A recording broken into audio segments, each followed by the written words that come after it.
Est-ce que vous êtes déjà retrouvé dans cette situation? Vous êtes tranquille chez un ami que vous connaissez depuis bien longtemps. Vous discutez tous les deux bien tranquillement, quand soudain, vous réalisez que votre ami a invité sans vous prévenir d'autres personnes que vous ne connaissez pas. De plus, vous l'apprenez quand ses amis sont en train de rentrer chez lui. Là, vous sentez une tension s'installer dans votre corps.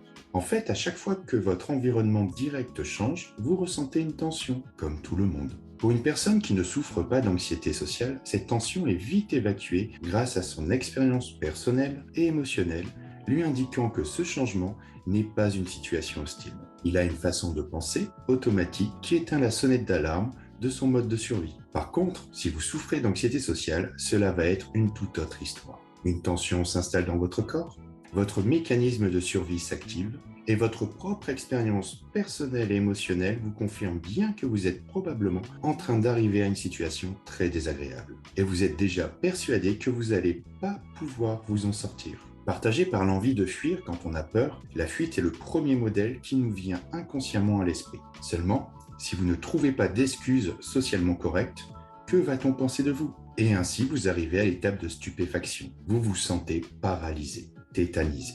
En plus, ils commencent à vous regarder. Que vont-ils penser de vous? Et maintenant, votre gorge s'assèche et vous n'arrivez plus à parler correctement. Tout cela sans parler de vos mains moites et de vos palpitations. En bref, une nouvelle expérience douloureuse commence pour vous. Et quelque part, une nouvelle confirmation que vous n'êtes pas fait pour ça et que vous n'êtes pas capable de rencontrer de nouvelles personnes sans ce type d'inconfort.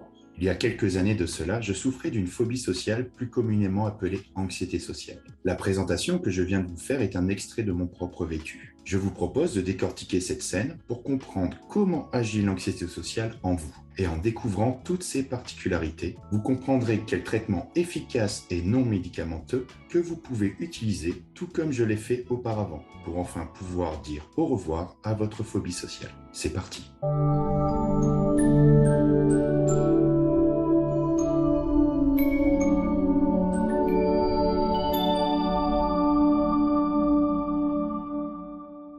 La phobie sociale est une peur liée aux interactions sociales. Vous ne vous sentez pas dans l'inconfort quand vous êtes avec une personne que vous connaissez de longue date. Cette anxiété sociale vous fait souffrir quand vous rencontrez de nouvelles personnes et aussi quand vous avez beaucoup de monde autour de vous. Quand cela arrive, vous voulez soit vous faire tout petit, ne pas vous mettre en avant, soit vous voulez tout simplement être parfait dans l'image que vous renvoyez aux autres. En plus, comme décrit au début de cette vidéo, vous êtes sûr, vous êtes intimement convaincu que vous n'allez pas en être capable. Si vous analysez froidement la situation, vous vous apercevrez que votre estime personnelle est vraiment très faible et que vous comparez votre valeur personnelle à celle des autres qui vous entourent. Là, nous en sommes au premier point, qui est votre manque d'estime de vous-même. Un enfant qui grandit ne perçoit pas de différence de valeur entre lui et les autres. Il commencera à le percevoir de deux manières différentes. La première, et la plus naturelle, est que les parents de cet enfant vont régulièrement le rappeler à l'ordre. Cet enfant entendra régulièrement des phrases du type « Tais-toi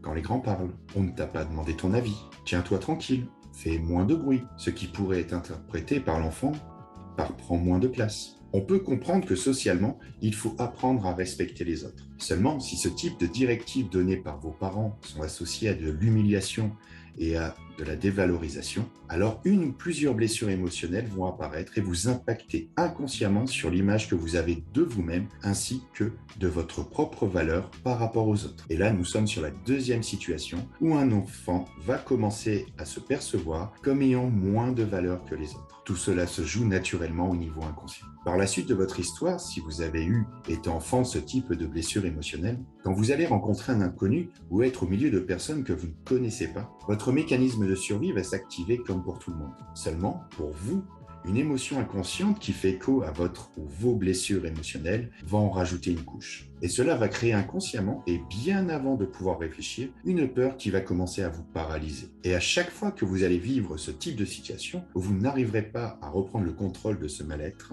et que la situation que vous êtes en train de vivre va vous laisser un goût amer, vous allez renforcer votre croyance que cela n'est pas pour vous. Vous allez chercher à éviter à tout prix ce type de situation. Vous allez être dans l'anticipation, ce qui va encore augmenter votre anxiété sociale. Alors la blessure d'enfance ne crée qu'un terrain propice à l'anxiété sociale. C'est réellement la volonté d'éviter les interactions sociales qui va amplifier l'anxiété et la phobie sociale. Que ce soit de votre propre volonté ou que vous étiez contraint d'éviter les interactions sociales.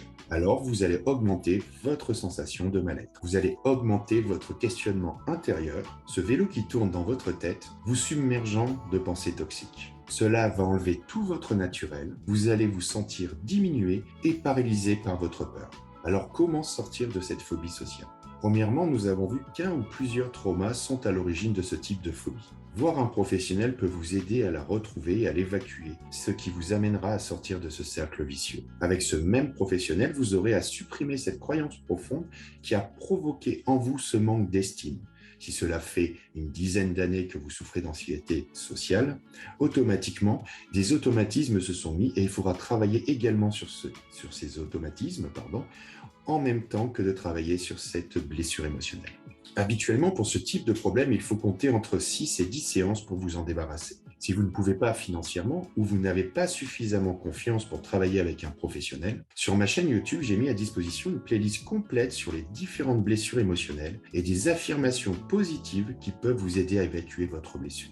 Ce sera un peu plus long pour vous de vous en débarrasser, mais c'est tout à fait faisable. En deuxième point, pour sortir de votre anxiété sociale, ce sera la pratique. Reprendre l'habitude d'avoir des interactions sociales que vous aurez choisies pour recréer des souvenirs positifs qui vont vous permettre de diminuer progressivement votre phobie sociale. Commencez doucement et progressivement. Vous cherchez uniquement à sortir de votre zone de confort sans aller dans les extrêmes. Si vous commencez par un discours devant 5000 personnes, ça ne va pas vraiment fonctionner. Et troisièmement, je vous présente une astuce formidable pour arrêter vos pensées toxiques dans votre tête. En plus, cela va développer chez vous la plus grande des qualités que vous pouvez avoir dans les relations sociales. C'est ce qu'on appelle l'écoute active. Ce qui est de formidable dans cette aptitude, c'est que pour vous qui souffrez de phobie sociale, vous allez progressivement prendre conscience de ce que l'on préfère parler. Et bien, c'est de soi-même. Et quand vous allez découvrir cela, en faire l'expérience consciente et inconsciente, vous allez constater que les autres sont un peu trop occupés par leur propre personne pour passer leur temps à vous juger. Il n'y a aucun jugement là-dedans, on en est tous là. Et la peur de vous juger, c'est quand même la peur fondamentale de la phobie sociale. Le deuxième côté positif pour vous de cette approche est que vous allez vous focaliser toute votre attention chez l'autre et ainsi quitter progressivement votre questionnement intérieur qui, disons-le, ne vous invite qu'à vous angoisser un peu plus. Une fois votre phobie sociale évacuée, du moins c'est tout le mal que je vous souhaite, vous pourrez prendre plaisir à partager des moments agréables avec les autres et de découvrir la richesse qui peut exister chez les autres personnes, mais aussi en vous-même. Alors c'est tout pour aujourd'hui. Je vous remercie d'avoir été là jusqu'au bout de cette vidéo. Si vous avez aimé ce format de vidéo, je vous invite à liker et commenter cette vidéo. Et je vous dis à la semaine prochaine.